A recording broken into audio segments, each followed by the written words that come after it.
Thank you so much. Thank you very much. Again, my name is Michael Stradiff, and I'm the Executive Director of the UVA Licensing and Ventures Group. Very happy to be here speaking with you. I'm going to jump right in and give you kind of a high-level overview of all things innovation at UVA, ranging from research commercialization to student entrepreneurship and innovation. Please recognize, however, that in a 20-minute talk, I'm only scratching the surface of all of the amazing things happening here on these topics. So, I'm going to start with a little bit of a history lesson. The founders of the country established in the Constitution the objective of intellectual property in the United States is to promote the progress of science and the useful arts. Thomas Jefferson endorsed these ideas. Where a new invention is supported by well-known principles and promises to be useful, it ought to be tried, he said in 1810. Not really much important for my story happened between 1810 and 1981, so I'm just going to jump right to the Bayh-Dole Act. And this was when the federal government realized that the huge investment of federal R&D didn't yield commercialization of the very intellectual property that they had funded, and therefore there was actually a very little benefit to the taxpayers of that research. So they said, let's turn these intellectual property assets over to the universities that create the ideas and charge them with commercialization of those ideas. And so technology transfer offices like the UVA Licensing and Ventures Group start popping up all over the country. UVA also, in its strategic plan, endorsed these ideas and reinforced its commitment to innovation and commercialization when they said in Pillar 2, we're going to strengthen the university's capacity to advance knowledge, serve the Commonwealth of Virginia, the nation, and the world through innovation. Okay, so again, UVA really increased its commitment to innovation with the inception of the Cornerstone Plan. And so LVG's mission statement, one of UVA's affiliated foundations, UVA LVG, is to maximize the impact of UVA's innovation assets via commercialization. We're charged with providing very high levels of customer service to faculty, staff, and students at UVA, deliver business development, launch and fund new ventures, and ultimately drive quality transactions with industrial partners. So our approach is really to take ideas, early stage ideas from the left, from the early stage bucket, and move them all the way toward commercialization, clinical impact, societal impact. And we do that through a handful of people, programs, and resources that we'll talk about. But first and foremost, it's engaging with faculty, staff, and students to learn about their research, understand what they're doing, and help them, when appropriate, protect those ideas such that we can invest additional dollars through translational research funds or otherwise to make those early stage assets slightly more attractive to commercial partners. And we do this reasonably well. UVA is a $469 million research institution. So that means last year UVA spent $469 million performing research. As a result of that activity, the UVA LVG received 207 distinct reports of invention from faculty, staff, and students. We filed 276 patent applications. That's a bigger number than disclosures because we file in jurisdictions outside of the United States as well. 82 patents were issued, 82 commercial transactions, and we launched 7 new ventures. I could just say, trust me, that these are really good numbers, but when you normalize these numbers for our research expenditure base at UVA and compare it with our peer institutions, we are top 3 in terms of invention disclosures, behind only Stanford and Harvard. And in terms of deals per research expenditure, we're number 1 in that same peer class. So there is an extraordinarily high innovative capacity at UVA, and we're effectively transacting business on that portfolio. So what does this mean? What does UVA LVG do? We have a staff of about 20 people who are experts in prior art searching, patent preparation and prosecution, compliance, business development, licensing. Our entire licensing team was just at the Bio International Convention in Boston. And over the course of 4 days, our 5 licensing professionals had 100 meetings with pharmaceutical biotech companies that are targeted to portfolio assets that we're shopping at this conference. So we're very, very active in business development and ultimately licensing and contracting. We also support UVA's translational research infrastructure. We'll talk a little bit more about that.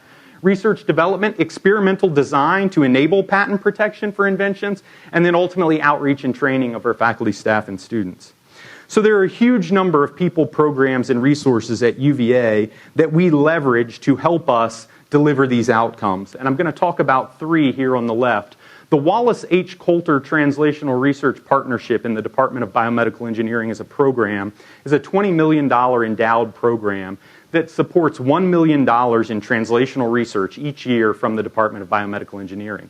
And so the idea is that the federal government funds a huge amount of basic research, but frequently those basic ideas are too early for commercial transactions. And so we invest our own dollars under the oversight of alumni, friends, and family who work on our oversight committee, who are embedded in venture capital or in technology development for major medical device companies, and they help us pick projects to invest in, set goals for those projects, and manage those projects through to the point that hopefully we can drive a transaction with a business who can take it the rest of the way to the consumers. Based on the success of that program, UVA successfully launched 2 additional philanthropically financed programs to help us commercialize technologies in certain domain spaces. So Launchpad is our program focused on translating technologies for type 1 diabetes. And the Ivy Foundation is our biomedical innovation fund, where we invest, again, dollars to support translation of all sorts of biomedical technologies. This is our space here at the Licensing and Ventures Group. We are located at 722 Preston Avenue in the Coca-Cola building. We have about 10,000 square feet of office space. Our offices are actually in what was the garage for the Coca-Cola building. And our incubator is the space in between the original Art Deco 1939 Coca-Cola building and the garage. But it's really cool because we have, again, about 5,000 square feet of space that if you walk into at any given point is full of faculty members interacting with entrepreneurs, interacting with venture capitalists, with students engaged in the process. At any given point, we have 10 to 15 interns working in our office from the UVA population. So it's an exciting place to be. I'd encourage you to stop by. There happens to be a beer garden in the Coca-Cola building in the front, which is actually pretty convenient. Everybody wants to have a meeting with me at about 4:30 for some reason. So we're really really happy with the space, bridging the space between the university and the downtown business community. We also launched in 2015 our own University of Virginia Licensing and Ventures Group seed fund. This is Bob Creedon. Bob runs our seed fund. This is in your alumni magazine, so I hope you've all read this article already. But in essence, UVA in 2015 launched a $10 million fund to invest in our own portfolio companies. Even our companies at the time of launch are very early stage companies, and we need a different type of resources to invest in those companies. So we launched our own fund. Again, Bob, with the support of the Alumni, Friends, and Family Network of UVA, makes investment decisions in portfolio companies. We've invested in 5 companies to date. We generally invest between $350,000 and $700,000 in those companies, and take equity and ride alongside with equity investors, hopefully driving what we hope for this fund will be evergreening of those returns. So the idea is that we run this fund for 10 years, and in year 11, the returns of the fund are sufficient to drive that fund making those investments in perpetuity. Everything looks good 3 years into an early stage fund. All 5 of our companies remain going concerns, so check back with me in the near future and I'll tell you how those companies are going. So now I want to tell you about innovation at UVA and what the complexion of innovation at UVA is. This is actually one of the most read articles from the UVA Today over the course of the last several years. This gentleman is Yoni Kipnis. Yoni Kipnis discovered in 2015 that the brain has a lymphatic system. The brain was long understood to be an immune-privileged environment until he discovered that there was anatomy in 2015 that we didn't yet understand. And so all the press around this discovery, which was a Nature publication, was around having to rewrite all of the textbooks from which people learn about anatomy. We have now invested in technologies and intellectual property that are targets to treat a wide number of human disease conditions on the basis of this finding: Alzheimer's, traumatic brain injury, multiple sclerosis, etc. Sidekick. Sidekick is a portfolio company launched by Ben Calhoun in electrical engineering. Ben Calhoun's a rock star. And this is a company that's trying to capitalize on the Internet of Things. We all have devices and sensors all over our bodies right now, in our pockets, in our briefcases, etc. They're preparing for the Internet of Things when that paint has sensors in it that changes the hue of the paint in response to the lighting in the room. And so the idea there is that if each one of those sensors has a battery, we're going to spend our whole lives just changing batteries. And so we have to find a way to scavenge energy from the environment and create low-power circuitry to drive that communication. Increasingly now, they are emphasizing on the data problem that results from this, which is if you collect all of this sensor data, how are we going to process it and deliver actionable work? This company was funded by one of the largest venture capital funds in the country, a firm called New Enterprise Associates. And the other interesting thing is that there is a company in Charlottesville, Virginia, focused on low-power Internet of Things technologies that employs 10 to 20 PhD-trained electrical engineers operating 2 or 3 blocks off the downtown mall. So, great economic development story there as well. Tier Solutions. This is based on technology developed by this gentleman, Gordon Laurie. Tier Solutions is a peptide to treat dry eye. And so this company's in phase 1-2 clinical studies right now. The data, we hope, looks pretty good and is out and about and hopefully launching their phase 3 before too long. This is Jim Smith of environmental engineering. And these are Mati drops. This is a ceramic tablet impregnated with silver microparticles that decontaminates water in buckets. And so we've launched a company called Silavir Technologies to commercialize this technology, and this is actually this technology being deployed in South Africa. If you have children that are in the Virginia public schools, it's highly likely that your kids learn to read using technology developed at the University of Virginia. This is Marcia Invernizzi, and she developed a portfolio of educational curriculum and content called PALS. It's now deployed in 48 states around the United States and certainly implemented in all the classrooms in the Commonwealth of Virginia. This is Randall Morman. Randall Morman realized that when you're in the NICU, the neonatal intensive care unit, these are the most vulnerable newborn babies, there's data on a monitor. It's a heart rate monitor, respiratory rate monitor, etc. And that data is used to make decisions in real time when the data is live on the monitor. And Randall said, it seems like we should keep that data over a long period of time and then assess whether or not we can predict anything that may happen as a result of variability in that data. And it turns out that you can reduce mortality by monitoring heart rate characteristics in very low birth weight neonates. He ran the largest, at that time, the largest randomized trial, and again found that if you monitor heart rate, you can predict sepsis in neonates and therefore deliver interventions earlier and save little tiny babies. So that's a good story. This is Boris, and that's Boris's excited face. Boris is a mathematician who is legitimately probably the world's leader in algorithms for monitoring blood glucose and using that information to inform insulin delivery. This is the university's artificial pancreas program. We launched a company called Type 0 Technologies around large portions of this portfolio. But another good story is that's a Sanofi MyStar Extra blood glucose meter. Every single one of those that's sold includes an algorithm developed by Boris Kovachev at the University of Virginia. And so I've talked a lot about the research portfolio because that's what I primarily work with. But I don't want to miss or underestimate the influence of the students on innovation and entrepreneurship at UVA.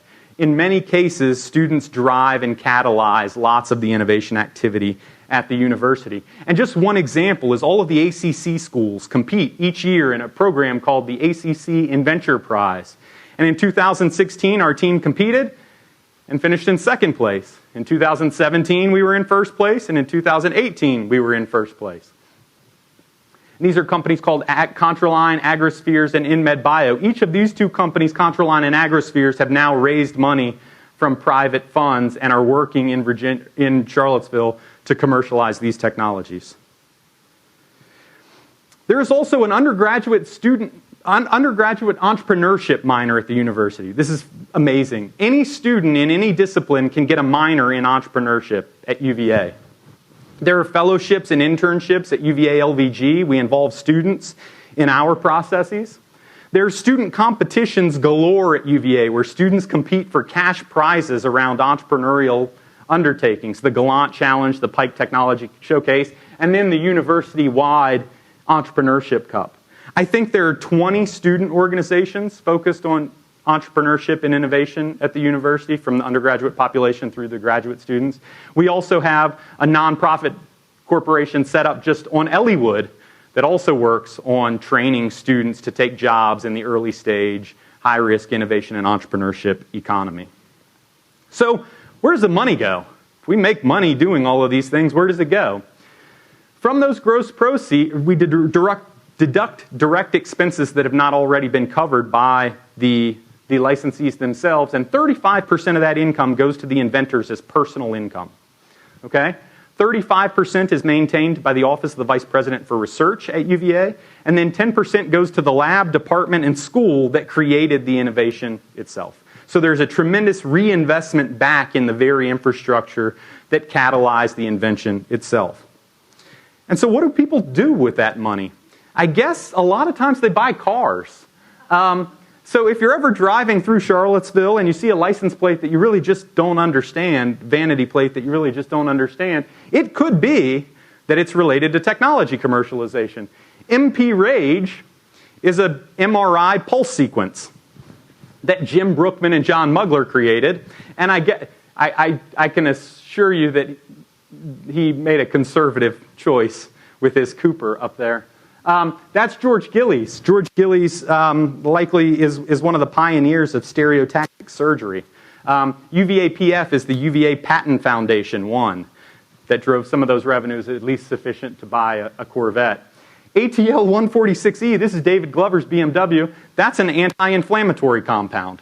Okay? So again, if you're driving through Charlottesville, you see a vanity plate that you may not understand, it could be that it's related to innovation and entrepreneurship at UVA. More seriously, this is Bob Byrne. Bob invented the use of that compound, adenosine, for the treatment of arrhythmias. This technology was created at UVA. It's been our biggest commercial hit since it was conceived of in 1987. When he passed away, money was reinvested in the university to create the Robert M. Byrne Cardiovascular Research Center, which is one of UVA's most preeminent research consortia around cardiovascular medicine. We have an annual report. If you'd like to learn more, I would encourage you to go to our website, lvg.virginia.edu, and read our annual report. Those go back for many, many years and tell much more detailed stories about some of the ideas and people that we've talked about today. And get involved. We really would love for you to come and visit. We would love for you to sign up for our newsletter. And more importantly, join our network. The single largest differentiator for the University of Virginia in innovation and entrepreneurship is our Alumni Friends and Family Network. There is not a day that goes by in my work that I don't reach out to some alumni, friends, and family member to ask for help or to ask for their knowledge, in-depth knowledge in any specific domain. You can imagine we receive 200 invention disclosures. I don't know the details of all of those things. But there are people in UVA's Alumni Friends and Family Network that are venture capitalists, that are patent attorneys, that work for Medtronic, that have entrepreneurial experiences, and we really want to leverage that network. And in the event that we figure out how to fully leverage that network, I believe we're completely unstoppable on commercialization. So thank you very much. I tried to hustle through. If there's time for questions, I'm happy to take any. 2 questions. All right, there's one in the back. Yes? Very good question. I didn't plant it, thank you. But let's talk about that. Not yet, but it's in the discussion right now. We're trying to create a sidecar fund where you can go alongside the seed fund, or we could create a passive philanthropic vehicle for alumni investments. Yes. All right, let's talk after this. Don't get out of here. Are there any other questions? Well, thank you very much. I really appreciate your time.